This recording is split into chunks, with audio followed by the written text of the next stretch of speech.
Reese Johnson, and this is the Gutter and Saint podcast. Man, I got a dope show for y'all tonight, man. I met a brother on TikTok, man. He's a financial guy, and y'all know I'm a financial guy. And I love to talk about finances amongst the black community because we need to understand finances, man. I'm going to introduce this brother, but before I introduce this brother, man, I want to show y'all his book, man. The young brother name is Rahkim Sabree, and his book is Financially Irresponsible.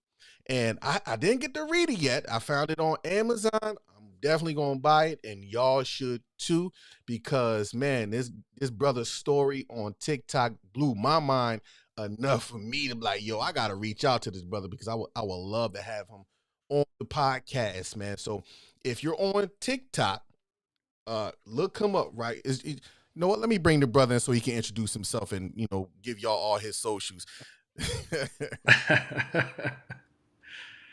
What's going on? What's going on? So introduce yourself, let everybody know, where they can find you and all that before we get into it. Then we're gonna get into the questioning. Yeah, so my name is Rahkim Sabree, and I talk about financial trauma and financial empowerment for Black people. On TikTok, I say for people who look like me. And you can find me on all social media at Rahkim Sabree, no hyphens, underscores, or periods. And my website is rahkimsabree.com. Mm. RahkimSabree.com. Make sure y'all go check my brother out, man. I'm telling you, man. Y'all know when I put the check mark, when I get behind somebody, y'all already know it's already official, man. So, man, let everybody know what is financial trauma. Yeah, good question. So, financial trauma is an emerging field in financial psychology, and it has a lot of different definitions, but I define it as any instance observed or experienced that has a negative impact on the way that you view, interact with, or believe about money. Mm, that is beautifully said. Now, what is it that you think that we need to know about money? Man, there's a lot, but I think as I've been diving deeper into this journey, transitioning from strictly financial educator into more financial trauma focused, I think the most important thing that people need to realize about money is that personal finance is personal, right? And so Mm-hmm. what your experience looks like can be and probably is very unique and different than the person next to you. And Mm-hmm. so how you go about handling financial circumstances is going to demand a different approach.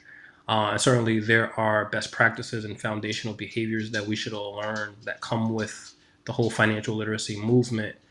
But as we kind of pull back the layers of financial psychology and start to look at the why behind the reason why we do things, right? Mm-hmm. Um, there are behaviors that would be considered positive financial behaviors on paper that Mm-hmm. are really negative behaviors from a psychology perspective. And if I could just give an example, a common one is financial hoarding, right? Mm-hmm. So you might be somebody who saves 50, 60, 70% of their income Mm-hmm. because on paper that's sexy, right? I'm saving my money. But Mm-hmm. if you are doing it from a place of compulsion, you're just like the hoarder house down the street, right? You're doing it from a place of trauma, maybe. You're Mm-hmm. doing it to prevent yourself from slipping into negative experience with money that you had, like poverty.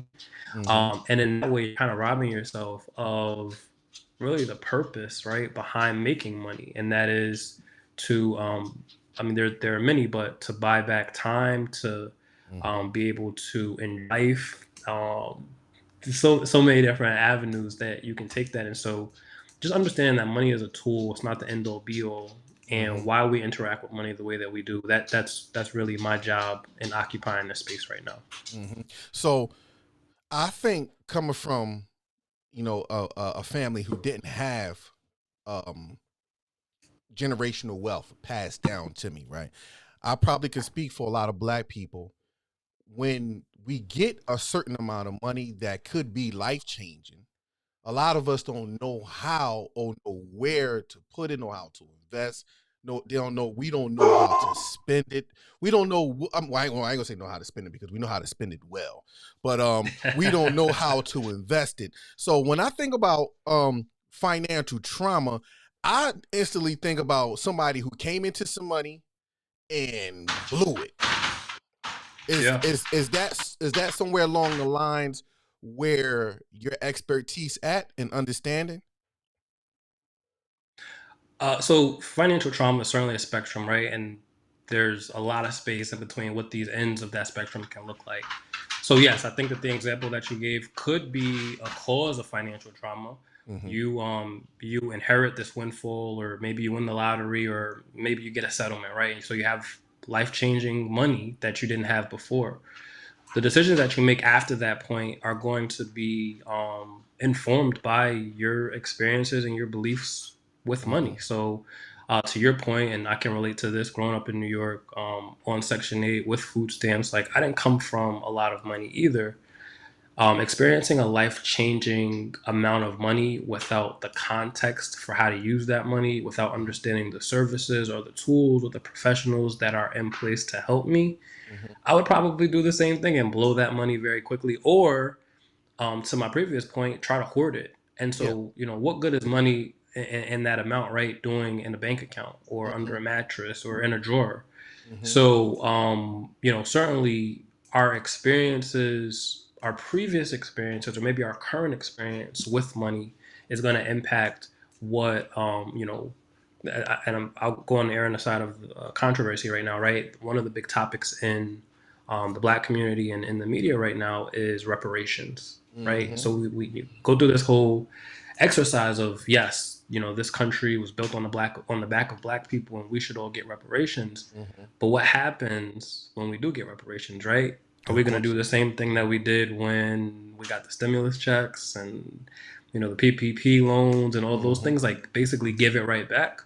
Or are we going to invest it? Are we going to multiply it? Are we going to use it for things that are, able to grow our wealth and our children's wealth and our children's wealth? Mm-hmm. So, um, answering your question, yeah, I center my expertise in really the behaviors and the mindset relating to money.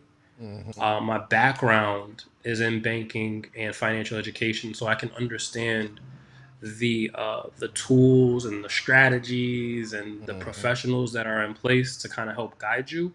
But I don't. That's not my groove. Like I don't like to stay in that realm. I really like to get under the hood. Yeah. I like what you said about reparations. And I heard Dr. Umar say this. He said, you know, yes, there's reparations due, but how it's almost like he said I love the way he explained it. He said it's like giving money to a mentally ill person. You can give $1 million to a mentally ill person. Um, that still doesn't change how they will use the money. So we need Right. institutions in place on how to and educationers, I mean educationers, uh teachers. We need people in place that's going to teach, black people how to use the money, how to invest money, and how to make it, go a lot further than just them giving us reparations and we just going to blow it at Louis Vuitton or Gucci and all that stuff. So Right. I like the way Dr. Umar said. He said it in a way better, in a more eloquent way than I could put it. But he broke down reparations.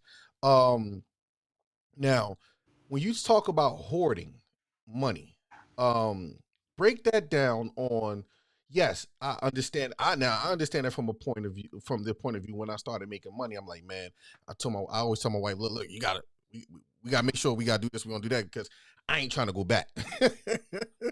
So I Right. began to put, me personally, I began to put money in different places, kind of like hoarding it, so I wouldn't have to I want to put my family back in, in living the living paycheck to paycheck and living in financial poverty. Now, when you say hoarding money, now what should we do with the money we have? Yeah, that's a great question. So, I think my problem with financial hoarding, right, if we call it that, is not necessarily the behavior in and of itself, right? So there is not anything wrong with being able to, I mean, that's an ideal situation where you can save 50% or more of your income. It's the motivation and the intention behind it, right? Like, where is your mind in being Mm-hmm. able to do this? And so, because of trauma, right, because of previous experiences with poverty, we might choose to put ourselves in difficult or uncomfortable position so that we can make sure that we have that money coming in Mm-hmm. just for the sake of feeling secure, right? Mm-hmm. It's like um, I mean, it's the same as hoarding any physical item, right? We look at the beginning of the pandemic. People were going out and they were buying, mountains and mountains of toilet paper when, there's not that much there's not that Yeah, much need yeah. for toilet paper in the world, right? Yeah. But they were worried that there were going to be low supplies of toilet paper, and so because of that, they wanted to get ahead of that, right? That's a Mm-hmm. scarcity mentality. Yeah. The thing about money that I think people need to understand, and that really breaking down this concept of scarcity and rejecting it. So scarcity is this idea that there is a finite amount of this thing in the world, and that if somebody else has it, you can't have it, or if you have it, somebody else can't have it. Mm-hmm. So when we talk about the behavior of saving 50% or more of your income, or placing your income in different places, or I talk a lot about in the book paying yourself first. Those are Mm-hmm. all good behaviors, but we have to look at what is the intention behind it, Yes. and what is your goal? Like, what's the end result? Are you putting money away for the sake of putting money away? Are you Mm-hmm. putting money away for the sake of growing your money? Mm-hmm. Are you putting money away because you're afraid of somebody taking it away from you? Mm-hmm. And so, getting into like what is the mindset behind that behavior is more the area of focus for Mm-hmm. me than like why are you doing that behavior. And I use that example because I think a lot of us do it. I mean, I'll be the first to raise my hand and say that I've done it. Mm-hmm. And so look at how this manifests. It doesn't have to just look like the money in your bank account. It can look like the food in your refrigerator, right? If Mm-hmm. you grew up experiencing poverty, and there were long stretches between the time that your refrigerator was full and the time that your refrigerator was empty. Mm-hmm. Maybe now you have money and you say, I'm going to make sure that my refrigerator is fully stocked at all times. Mm-hmm. And so maybe you develop an unhealthy relationship with food because the food is always there and you got to eat it Mm-hmm. because it'll go bad if you don't. Yeah. Or maybe you constantly buy that bag of lettuce and you open your refrigerator and that bag of lettuce is constantly spoiled Mm-hmm. because you never got around to eating it. Mm-hmm. But you feel like I'm doing a good thing by buying lettuce, right? I'm Yeah. doing a good thing by buying organic. I'm doing a good thing by having this here just in case. Mm-hmm. When really what you're doing is you're contributing to wastefulness, right? You're Yeah. spending the money and it's making you feel good that you can do that thing, Mm-hmm. but you're ultimately not consuming that product in a way that is of the most benefit to you and your family. Mm-hmm. Yep. So I'm speaking with Rahkim Sabree, y'all, the author of Financially Irresponsible, which is I didn't get a chance to read the book yet, and I'm definitely gonna get to reading the book. So Rahkim, I started off leveraging credit.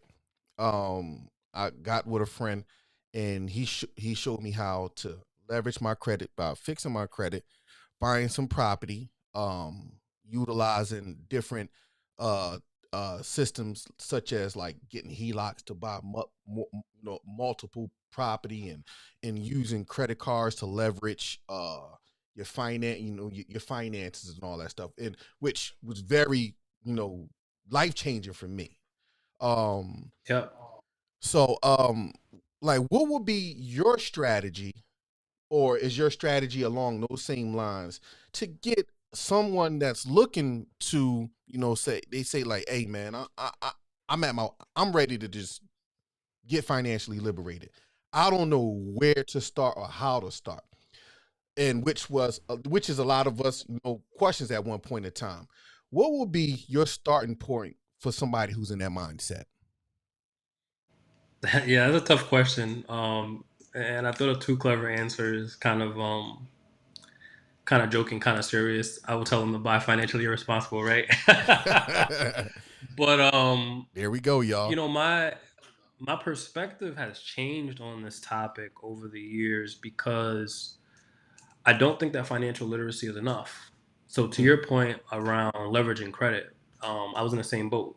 I have access to not necessarily HELOC, but very high limits on my credit cards. And my intention behind acquiring those limits were so that I could do the things that you're talking about doing, right? So mhm, that I would just have that as a lifeline in the event of some emergency or some opportunity. mhm. The problem is that in the wrong hands, It- that can become a yes. liability. It And I tell people and all the time that acquiring too much credit, if you're not responsible, could ruin your life. A lot of people who have committed suicide because of that. If you're yeah, not responsible, and you have to know yourself to know whether you're responsible or not, having that much, because remember, that's not your money. It's somebody else's money. You're playing with their yeah, money to make money. Now, it's different levels to understanding this. So you got to be committed to getting the wisdom, knowledge, and understanding to, to get on board. But I always say, once you get on your wave, because you got to remember, a wave is currency. Currency is, we look at currency as money. So once you get on your wave and you ride on your wave, you have to be, ride your wave. Don't try to be like yeah, these big surfers and trying to go. No, I tell people all the time, by the grace of God, I'm riding my wave. I don't care to be rich. I don't care to have millions of dollars. Um, where I'm at in life now, I'm riding my wave. Now, as I gradually progress, of course, things is going to change. Lifestyles can change, but my mindset is not, because I understand that, the more money you spend, you can put yourself in deeper trouble. So I'm always telling people, back in when I was helping people fix credit days, I would tell them, you're going to fix your credit, you're going to start getting high limit credit cards, but you can put yourself in the worst position than you was coming in to fixing your credit. So you have to be careful. So I understand yeah. exactly what you said. And that could be actually financial trauma, because you can Oh rack yeah. up $100,000, $200,000 in credit card debt and don't even know how to climb out, because so much things can happen because you had that money available to you. You have to be Yeah. responsible. I use credit me personally, I leverage my credit to make money. That's how I do it. I leverage credit to make money. I don't go out and buy fancy stuff and all that stuff on my credit. Now, Yeah. that's a gem for y'all, for y'all, people out there. That's a gem. Use credit to make money. Once you start making money, create a little side gig or whatever, so you can have some finances to come in to go blow some money. But that's another topic for another day. I ain't gonna go down there right now. This is the Nah, Rahkim Sabree show the right preaching now. is necessary, man. The preaching is necessary. So yeah, talking to a young guy that wants to get into break into finance, break into the field that you're in, what would be your recommendation of him? Or what would you recommend him for him to do? Yeah, there's so many different ways to enter into the world or the industry of finance. So I think kind of figuring out what you like is kind of like going to the buffet, right? Get a little taste of everything, right? So I think people, when they think about finance, they think that there's like one path, and maybe that path looks like banking, or maybe that path looks like selling insurance, or maybe that path looks like selling stocks. But Mm-hmm. what I've found in my time in this space is that it's so broad. There's so many different angles that you can approach the industry from, whether that is going to get licensed to becoming a financial planner, whether Mm-hmm. that is going to get licensed and selling insurance, Yeah. whether that's going and getting licensed to sell real estate or sell mortgages or fix credit. Like there's so Mm-hmm. many different avenues. Me specifically, the area of the industry that I'm in is more on the behavioral side. So Okay. there's really more of a focus on the psychology Okay. of money than there is on like utilizing the tools. So But I you got mean my like discipline? Like not so much discipline, but understanding why people do what they do, or well, really that, right? So, currently, I'm working with an organization called the AFCPE, and there's a designation called the AFC, which is Accredited Financial Counselor, hmm and the accredited financial counselor can cover budgeting, saving, estate planning, like they have knowledge of all of those things, but really their job is to help people understand their feelings, understand their goals, execute on those goals. Very hmm different than like a financial advisor who might tell you, okay, this is how much money you have, this is where you need to put your money, these are the stocks that you need to buy. hmm Very different than a financial planner who says, okay, this is the stage of your life that you're in. Maybe this is something that you need to be considering. Maybe you need to take out life insurance policy of a certain amount. Maybe you need to start worrying about planning for succession in your estate. hmm So there's different people who have different levels of expertise. What I like about coaching, what I like about counseling, what I like about financial therapy hmm is that you're not selling a product, right? You're providing a service, and that service oftentimes is tied into where that person is at hmm and where that person would like to be.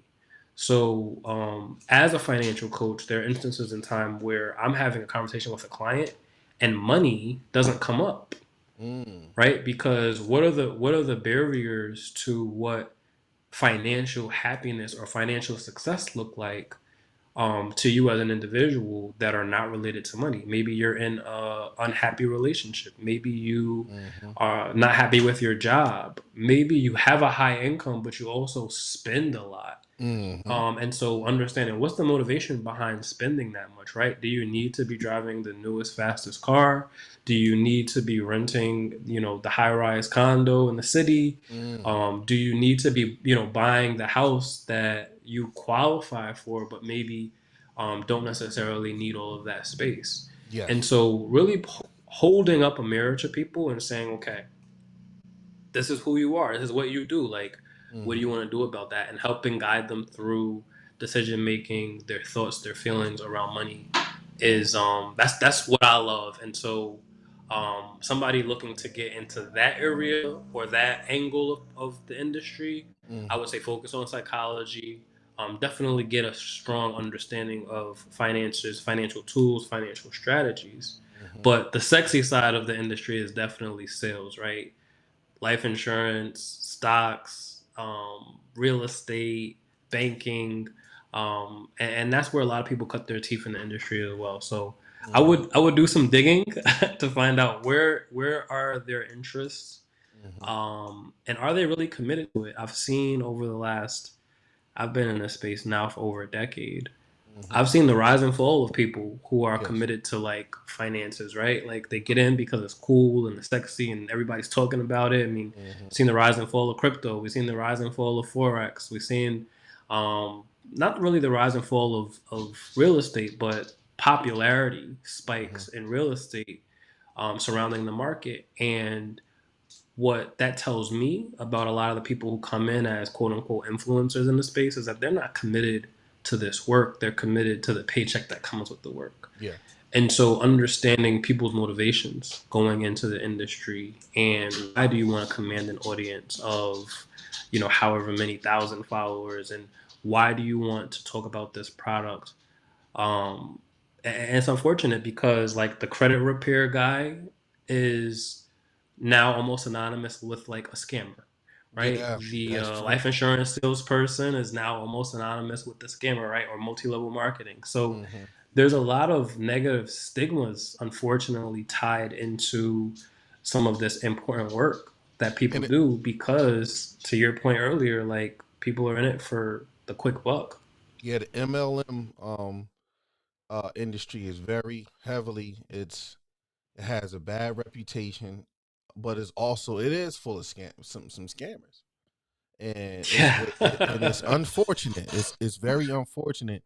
The very thing that's meant to be liberating to people, people. It's you got some poor business people that come in and scam people. That's why, I'm always telling people do things that you can do in your own power. I live on the level I live. I tell people I live wealthy on my level. Don't I don't try to have as much money as the next person. I don't care how much money you got. We could be standing next to each other. I don't care how much more money you have than me. I made life enjoyable for me on my level. And that's where I believe it starts. Being comfortable Yeah. with where you're at on your um and um and we should always take that mindset. I read a book a few years ago called Start With Why. And that book changed my life. Simon Sinek, Yeah, it yeah. changed my life because I never thought of starting with why you want to do things, why you want to be rich, why you don't want to be poor, why all everything start with why. So now in everything in life, I start with why.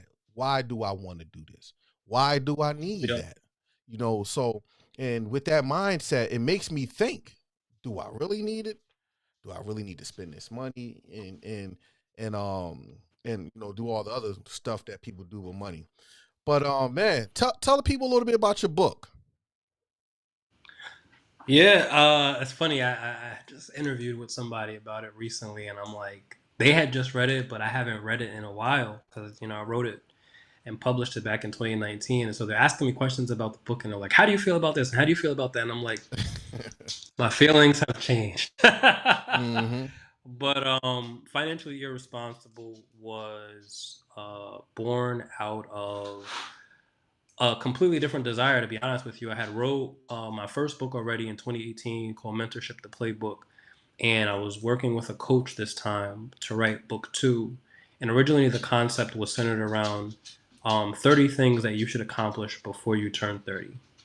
So Mm. I was like giving off a list of these things. I had bought a house, I had bought a car, I had invested in the stock market, I had 800 plus credit score, like a lot of financial accomplishments and achievements. And so the coach asked me like, well, why don't you just write your book on finance? And I'm like, nah, I don't want to do it. Like I work in banking by day. Like I really rejected this calling. And we did an exercise where he asked me if somebody stopped me at the airport and said, hey, I need you to speak for me in the next 30 minutes. I'll pay you any amount of money that you want. I just need you to deliver. What would you talk about? And I said, I'll talk about personal finance. And so he says, that's what you need to write about. So as we're developing kind of like the content in the book, he asked me, what do you want this book to do for you? So again, going back to your concept of why, right? And I said, I want to be on TV. And so that's how we came up with the title, Financially Irresponsible, and the color scheme and everything like that. Like we wanted something that was going to catch people's attention and kind of stop them in their tracks, kind of make them shake, scratch their head and be like, what? Like, what is this guy talking about? Mm. And use it as a conversation piece. And so when I go into being interviewed by this coach around just the general concepts that we want to discuss, I'm talking about spirituality, your spiritual relationship with money. I'm talking about your mental relationship with money. I'm talking about the behaviors that you have, like strategies, physical strategies. I'm talking about my experience as a millennial black man, being racially profiled and walking into a car dealership. I'm talking Mm. about growing up experiencing poverty, food stamps, Section 8, not believing that it was possible for me to own property before 30, and then turning around Mm. and buying a house at 26. And so it's very experience based, but it also has a lot of insights and reflections that I think are unorthodox in the personal finance space. And that was kind of the play on financially irresponsible. So you'll hear concepts in the book that some traditionalists would consider financially irresponsible. Mm-hmm. For example, I used my credit card to close on my property. Right, I took money off of the credit card at 0% interest, bought a cashier's check, and brought that to the closing table. Wow. And so, talking about creative financing, and that Mm-hmm. I got to keep more of my own money in my pocket, Yeah. but also understanding like the risk associated with, okay, you have this at 0% for whatever the length of time is. What are you going to do when that time runs out? Are you going to be able to pay it back? Hmm. So there's a lot of words of caution in there. My favorite part of the book is definitely the first half. First chapter of the book is titled "Money is not the root of all evil." So I Mm. talk about how there's that often misquoted scripture that says money is the root of all evil, It and is misquoted. black people in particular internalize that, Mm. whether they know it or not, and It's the so we love of money. carry The love of money is the root we to all evil. we carry guilt, we carry shame, we carry suspicion of people who have money, and that what is Hmm. it that they had to do in order to get that money. And so I spend the first chapter really kind of like demystifying that and combating that idea. Then I go into talking about things like the law of attraction Hmm.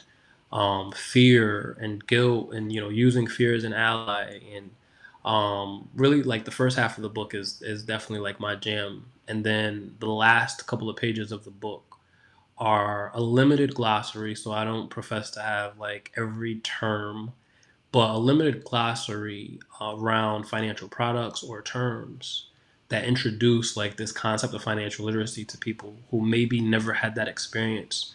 And so that was really difficult for me because I lived and breathed this world. So I knew instinctively like what's the difference between an ATM card, a debit card, and a credit card. Mm. But I also understand that a lot of people don't know They that those don't are know. three different kinds of cards, and they are all used in very different ways and should be used in very You different you want to ways. know what's crazy? I learned the difference between a debit card, an ATM card, and a credit card probably like 2 years ago. Like yeah, but when I say around 2 or 3 years ago, and it's a huge difference. A huge Oh yeah. difference.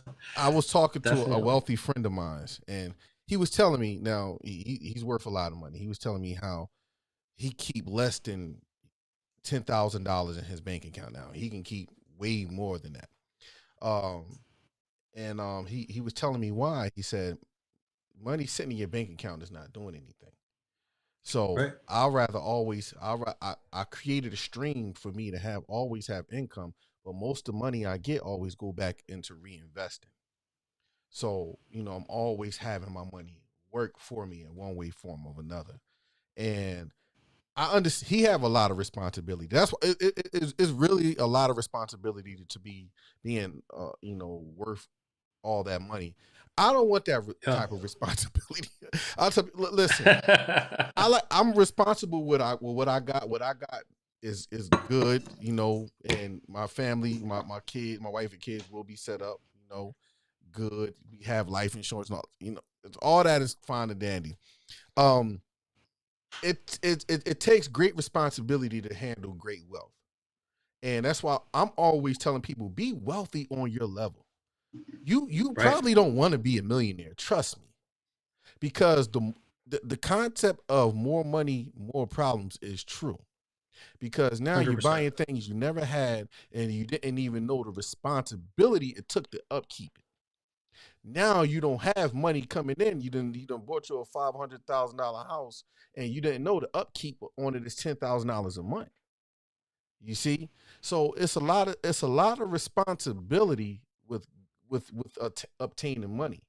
So you have to understand you have to understand you, and you have to understand how money works so you can continue to make it work. That's why a lot of athletes and a lot of brothers end up going broke after making so much money because they felt like that money was going to always be there. But Yep. Uncle Sam need his cut. You got family members who you ain't seen in 20 years coming up saying, "Hey, what's up, cousin?" And doing things for the homies. And then before you know it, you down to you to like, oh man, what happened? So I'm Yep. always telling young brothers, man, you know, put yourself in a position to learn how money works. Don't love it. Like, don't feel like you always gotta no. Just put yourself in a position to learn how money works. And one of the things that I take with me in my life is I can do all things through Christ who strengthens me. So with that mindset, I know I'm gonna always be able to move around and make a living for myself. because I can do all things through Christ who strengthens me, as long as I have breath in my lungs and strength in my muscles. So I don't chase money in the way people think people chase money. Like like if I'm Yeah. able to, if let's say if I'm making 60, 70 thousand dollars a year, my mindset is I'm not spending more than $35,000 a year. I'm not. I want to be able to have the other half to do what I need to do with it. And if that takes me living below my means to get above my means, that's what it's going to take. So it takes a great Yeah. level of responsibility to obtain wealth on your level. When I say your level, you can't stop trying to think like you one of these celebrities and these athletes and all that stuff. A lot of us is Yeah. never going to be them. A lot of us is never going to win a lottery. A lot of us ain't getting no inheritance. So you're going to be getting. So if you working hard to get your money, you need to think responsibly how you're going to spend it. Man, I thank you for Yeah. this time, my brother, man. My brother Rahkim Sabree, man. I hope you be a good friend of the show and come back and chop it up. I need y'all to I'm go check happy out my to. brother's book, man. Financially Irresponsible. And what was the name of your other book? If you want to plug that, I don't know if you want to plug it. Mentorship, the playbook. Mentorship, the playbook. It's fine. Yeah, I mean, I wrote it for. Yeah, yeah. So mentorship, the playbook is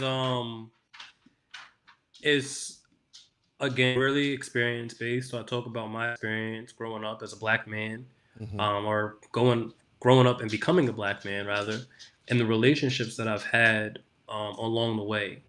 Hmm. And I use those experiences to illustrate what I call key plays, and those key plays are really directed to people who are in a position of mentor or people who are in a position of a mentee Hmm. to help facilitate understanding between both groups. So I speak in both voices and saying, as a mentee, this is your responsibility. This is what you should be asking for. This is what you should be looking for. Hmm.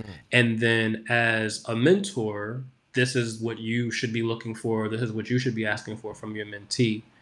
And what I really like about that dynamic is that most mentees expect that their mentors have all the answers. And they expect that their mentor is going to be able to read their mind and give them all the things that they need. Hmm. And then, also, mentorship is also approached oftentimes from a very selfish perspective, like Yeah. give me, give me, give me. What can I get from you? Hmm. And so I kind of demystify that and saying, hey, like as a mentee, like you have responsibilities to show up, to adhere to the boundaries and expectations of your mentor, but also to kind of ask for what it is that you're looking for. Hmm. And so it's a nice mixture of the two worlds, and I do need to do a better job of promoting that because I think that is a very valuable work. But We all need it's kind of like mentors. when you All of us. yeah, when you first create something and then you get better and you create the next thing, like you're like, Yeah. oh yeah, like that's the thing that I did back there. But Let me tell you, no, mentorship the playbook is good. mentorship is a biblical concept. And most people don't understand that mentorship is discipleship. The Lord made disciples who made disciples. So the whole goal of mentorship is to pass off what you know to your understudy, and him pass off what he know to his understudy. That's the whole thing about discipleship and mentorship. It's one thing what I do as a leader. I always tell people, yes, I am your point of I'm your point of contact, but I'm always redirecting you back to the Lord because He have all the answers. I don't. I'm just a vessel, nothing special, like my man Zadok say. I'm just a vessel. I'm just a vessel, nothing special. I don't hoard information. Everything that I know financially, I give it to people. Like I know people who charge people so much money for the stuff that we know. I don't charge people nothing. I'm like, look, freely I get, freely it was given to me, freely I give. Now I'm gonna tell you why before we go. I didn't go to college. I didn't go to college to be in the position I'm in, right? I just so happened to meet the CEO of the company. Didn't even know he was the CEO of the company, and he took a liking to my personality so much. And he's a Jewish guy. He took a liking to my personality so much, he created a position for me in this company. Created a position for me in this company. And I'm like, oh, okay. Now, my question was to the Lord, why am I here? Because I know it was just not about me making a bunch of money now. Now, why am I here? What am I here to do? Because I know that my service is greater than me just making a bunch of money. I know it's greater than that. Yeah. And it's starting to the radiance of it is starting to come out now in different things that I do. So Yeah. I always tell people stay faithful to the Lord, get your money and get out the way. That's my hey, that's what I tell people, man. I always tell people too, man, we won't be bullied. We bully the bullies and we turn our intellect into a check. So man, I am so grateful for you, brother. Your wisdom was greater than I've seen on TikTok. And It's hard to do that in 60 seconds. yeah. And I think that we need to further this conversation on another time. So if y'all like this conversation, man, I'm gonna need y'all to get down in the comment box and say, hey man, I need you to bring my man Rahkim back, man. Bring him back. We need to pick his brain because at the end of the day, that's what people need. People need the literacy. They need the literacy. Yeah. And we could lead you to the water, but we can't force you to drink it. I got into with a brother a couple weeks ago, and I told him like his hustle was different, and he's able to make a good living for himself. My hustle was different, and I would just tell him, listen, I worked hard all my life. I'm in my 40s now. I am not going back to labor and work because I'm getting older. I'm not going back to labor and work. So he still have that hustler mentality whereas it's he's out there getting it in the muscle. I did that for over 30 years. Well, I started working when I was around 12. Little under 30 years. I ain't gonna exaggerate that. I ain't that old. But but I've been in laboring jobs pretty much my whole workforce, life. And I said I'm not doing that again. So creating this type, doing these type of things with real estate and understanding how to invest and leverage credit has paved the way for me. Now, other people's strategy is different. More power to you. If it works, more power to you, as long as you ain't scamming nobody.